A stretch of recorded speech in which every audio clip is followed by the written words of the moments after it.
Habang nagsiselfie, si Greg ay biglang may sumulpot na kakaibang nilalang sa likod niya.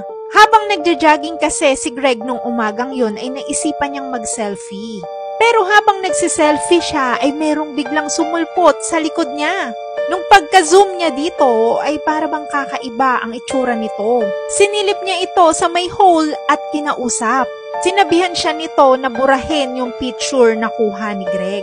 Pero sabi ni Greg ay hindi daw siya papayag dahil siguradong magkakaroon siya ng 1,000 likes sa pag-upload nito. Kaya naman biglang hinablot nito ang cellphone niya. At dahil hinabol ito ni Greg, pumasok siya doon sa hole. Nakiusap siya dito na ibalik yung phone niya. At nakipag-negotiate siya dito. Sinabi niya na gagamitan niya pa ito ng mas magandang camera at pipicturan niya ito ng magagandang anggulo para mag-viral at sumikat ito.